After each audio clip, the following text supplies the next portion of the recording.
This is Business Week Armenia, CivilNet's weekly business digest. Here are this week's top stories.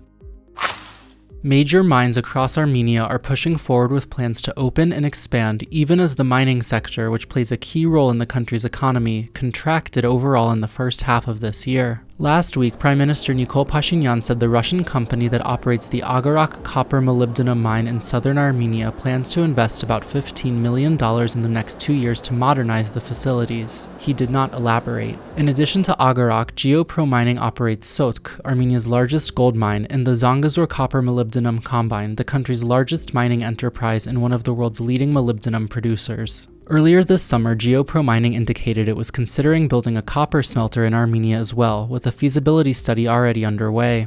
Meanwhile, the U.S. ambassador to Armenia, Christina Kavin, traveled last week to the site of the long-stalled Amulsar Gold Mine in the country's east to get acquainted with ongoing construction work there. In a statement, the U.S. Embassy said, "The Amulsar project represents one of the biggest U.S. investments in Armenia, and we are proud that it is deploying Western mining standards." The company with the rights to operate Amulsar said earlier this summer it expects operations at the mine to begin later this year. Levon and Armenia broke ground at Amulsar in 2016, but development was indefinitely suspended until earlier this year amid widespread protests by residents of nearby communities and environmental activists. In February, the Armenian government greenlit the project after years of delay, signing a multi-million-dollar memorandum of understanding with Levon and the Russian-led Kazakhstan-based Eurasian Development Bank. The bank has indicated its financing will hinge on the findings of an environmental impact assessment set to be completed later this year. Levon Armenia is ultimately owned by private equity firms in Canada and the United States.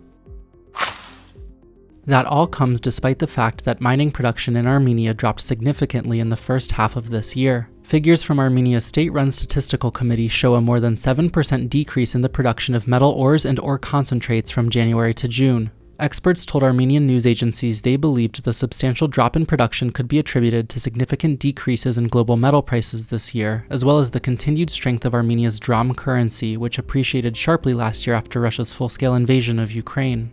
The recent closures of 2 major mines have also played a role, observers said. Operations at the Terut copper molybdenum mine in northern Armenia were wound down last year after the enterprise's Russian owner fell under U.S. sanctions. Then, earlier this summer, GeoPro Mining said it was partially closing the Sotk mine in eastern Armenia after repeated cross-border shelling from Azerbaijan. In related news, the British company Chirot said earlier this month it plans to sell the Kapan gold mine in southern Armenia and exit the country entirely, citing the negative impact of the dram's continued relative strength on its balance sheets. The proposed sale of the project to Armenian mining entrepreneur Sasun Avetisyan for more than $55 million is subject to approval by Chirot shareholders and Armenia's state-run anti-monopoly watchdog.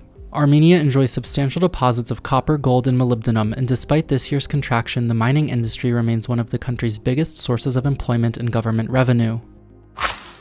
You can also check out our latest interview with Levon Nazarian, president at Remax Infinite Inc., who joined us earlier this week to talk about his decision to leave a successful real estate career in Canada and the United States and move to Armenia to open a property brokerage here. Our full conversation with Levon is up now on civilnet.am. And as always, please follow CivilNet for the latest news and independent reporting from our contributors on the ground in Armenia, Nagorno-Karabakh, and the region.